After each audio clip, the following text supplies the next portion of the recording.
Aaron Director argued, Rose's brother argued, that there is no natural monopoly in his, law and economics view. Okay, how would you compare no natural monopoly to anti-competitive practices? Because I think those things get really distorted quickly.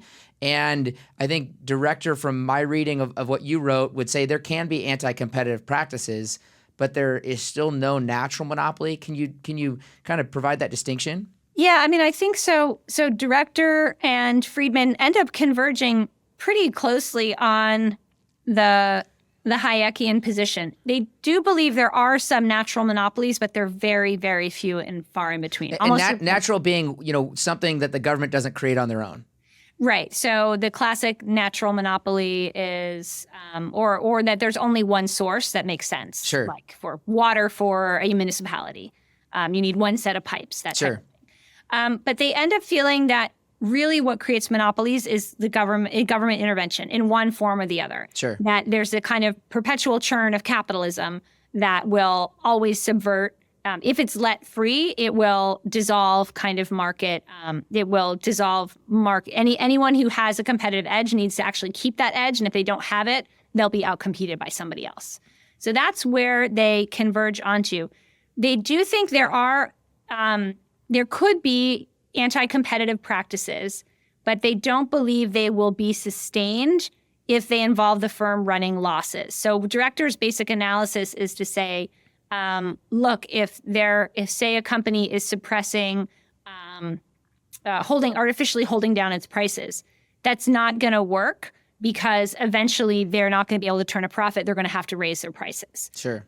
And so basically, as long as there's free entry, you don't really have to worry about monopoly is kind of the top line takeaway. Sure. And that's a shift because the earlier generation, Director and Henry Simons, before Henry Simons died, they were really looking also at the social consequences of monopoly and really thinking about the kind of late 19th century world in which, the railroads and the big industrial companies use their power to kind of restrict entry and to really throw their weight around politically. And sure. So they almost had a philosophical objection to bigness in a way, that you had to protect the small producer by breaking up these bigger conglomerations of power. And Friedman and Director think that market forces will break those conglomerations of power up, right? So Kodak is the big dominant company. Yeah. Let 20 years go by and they're going to fall apart. Well, so I think a lot, because they're using price theory to really argue this. I think he points out that if you produce at a loss for long enough, you'll eventually have to raise prices because you can't run at a loss, and therefore competition will be present at that higher price. But I think a lot about, like, say, Section 230, if you're a hosting business where you have no legal liability. And that can create an unnatural monopoly. Yes. Is one way I could look at that. And so I asked the question, well, if the government's going to create an unnatural monopoly, wouldn't they have to de facto regulate the pricing of that unnatural monopoly on the flip side? So you're giving someone a benefit, you give them the stick and the carrot, if you will. And then I also think about where, for example, most people probably know this, but, Google pays Apple to, be the de facto search on an iPhone, for example. And I always ask myself, well, does price matter, right? Does the price matter? Yeah, they're the highest payer, but is that because no one else actually has the capital to make that kind of payment and produce those kind of economics? And so I was trying to use Aaron Director's framework and Friedman's framework to ask, are there aspects that the price theory doesn't meet this, but are other social constructs that are problematic for us? In other words, kind of testing a theory of, does that really fit what we have in place today? Because in this complex and what I would argue adaptive world we live in, things adapt to what we believed in the past to try to get to the next, goal. Yeah, I mean, it's a good point. When this analysis came out, it was completely fresh because people hadn't been thinking through questions of antitrust in terms of economic incentives or economic outcomes. It just blew everyone's mind because it was totally new. But it did push aside these other ways the law that you're mentioning, the Telecommunications Act, that's like defined the terms in a certain way. And if those terms are defined differently, you'll have different markets. So I think in some modes, Friedman, director and Hayek were very attuned to how the state structures markets, and they felt that was a legitimate way that the state should try to set up the competitive order. Yeah. And in a logical way. They were not laissez-faire. But on the other hand, they tended to push away, like, price will automatically attract an entrant. Well, like, what if it doesn't?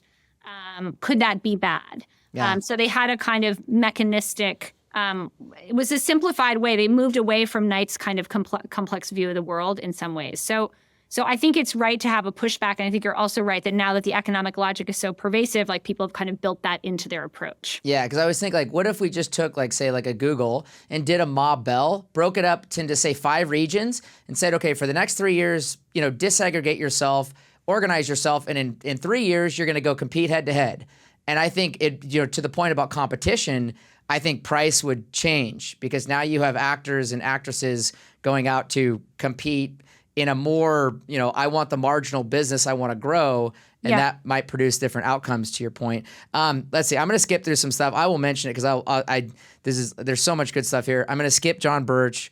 I'm going to skip Barry Goldwater, even though I'm in the state of Arizona. One quick thing I do want to touch on, because I'm in Arizona, you might be aware that we are kind of the pinnacle of school choice in America today with charter schools and vouchers.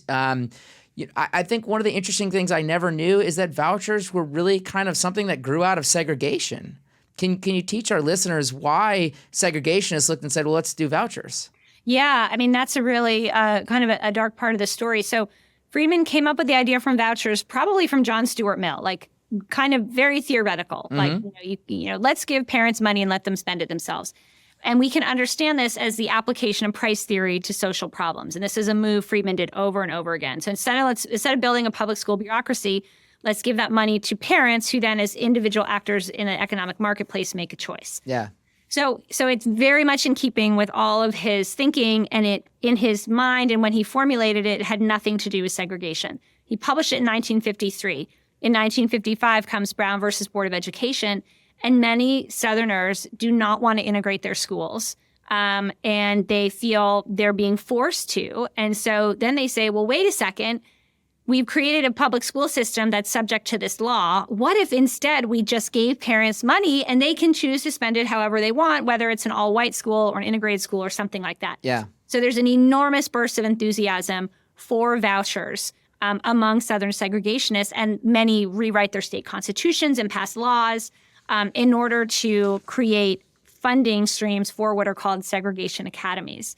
So that's one really big boost. There is another actually almost opposite thing that happens. There's also a movement in the African-American community and some left communities to take school vouchers because they want to get their schools out of the hands of what they see as a racist school system. And again, that's also played out into the current moment when you see lots of these kind of inner city charter schools that are trying to do something different for those populations.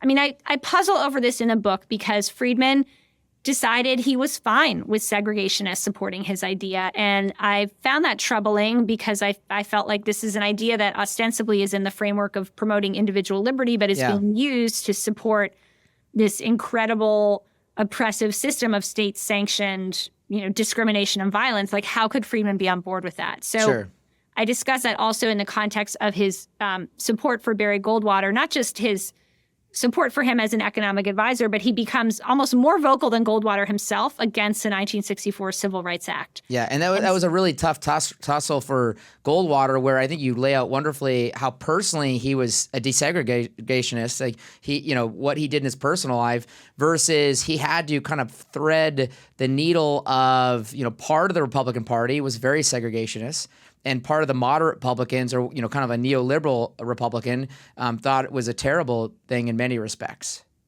Yeah, and I in some ways, Goldwater was more anguished about it than Friedman. Yeah, but I think you do a good job of writing though on Friedman. It was kind of like he wants the market, he wants choice. If that's one of the de facto things that comes legging along with it, such as life. But it's kind of like, and we're talking about a racial issue, such as life will never look good.